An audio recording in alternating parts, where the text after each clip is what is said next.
In this particular scenario, we're going to use SafeSPEC, the product selector tool presented by DuPont, to select the most appropriate fabric, seam design, and garment for a particular situation. In this situation, we're going to say that an EHS manager for an industrial plant who uses acids at various concentrations is looking for a protective garment to protect their workers. We would come to safespec.dupont.com, and in this particular instance, it's going to be under chemical protection and clean room. So we would come here and preparing to try to set up this search scenario.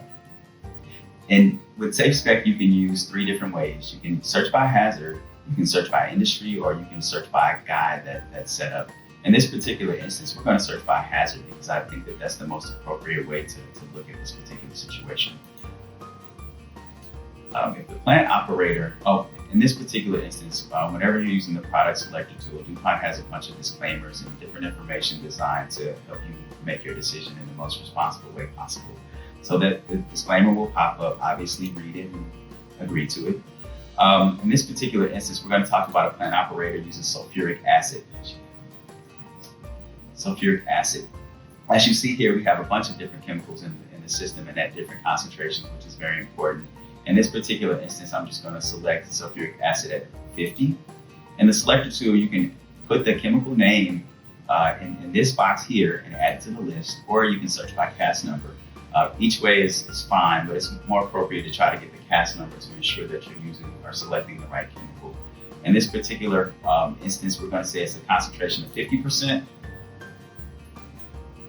And we're going to say a concentration of 30% sulfuric acid. We'll say that this particular plant is using sulfuric acid at 2 different concentrations. So once that information is placed in, it'll populate. We can populate up to 5 chemicals at a time. So if you wanted to add 5, that's fine, and you can continue to search as well. Once the chemicals are there, we'll put them in there. Obviously, the hazard concentration is important. We have another disclaimer here that you need to understand with regards to concentration and exposures. Once that's read, you can click. Initially, what the system does is provide you the permeation data for all of the concentrations that we have in our system for each particular chemical. In addition to that, it'll give you the fabric, and it'll give you the applicable molecular breakthrough times or permeation times that we can use. In this particular instance, it's a wide range of garments that can be used, starting at Tychem 2000 and going all the way up to Tychem Responder CSM. But with the plant operator, what you would want to do next is try to zero into your particular situation a little bit better. So you would go to exposures. The first exposure question is always the most important. Are you working in an environment that has the potential for flame? Because the decision tree is much different. In this particular instance, we're going to say no. Next, you want to understand how much material is going to be expected to contact your garment. In this particular instance, if the operator is doing line breaks or transfers, they can have light to moderate exposure. In this particular case, we're going to say moderate. The liquid intensity. So we're just going to say that it can be a mist, spray, splash, or jet. I think that a spray is likely reasonable for this particular situation. And then you also want to understand what the exposure time is. Generally, it's in minutes or hours. 480 minutes is 8 hours. In this particular case, we're going to say that exposure is incidental and it's not going to take more than 2 hours. With the duration or the direction of its exposure, we want to just say the entire body, because with the line break, we don't know where the fluid will go, and we want to make sure that we give the worker the most protection possible. Last question is, are you working in an environment that requires bloodborne pathogen or biological hazard protection? And we're going to say no in this particular instance. When we go down and we try to view the matching products, it's going to take a second. And we get matching products.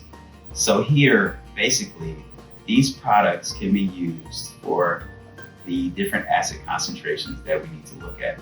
And these products start all the way down at Tychem 2000, like we expressed earlier, and go all the way to the CSM Responder, where you have a fully encapsulated level A suit, or you can just go down to the Tychem 2000 without respiratory protection, which would be a level C. That concludes this particular search. Just as another function, you can save your scenario, and if you register with DuPont on the website in the beginning, you can save the scenario. And how this is beneficial is EHS managers can save which garments and scenarios they're putting in. Like, for example, it breaks down sulfuric acid at 50 or 30%. It gives you flammability. It tells you what the type of exposures would be.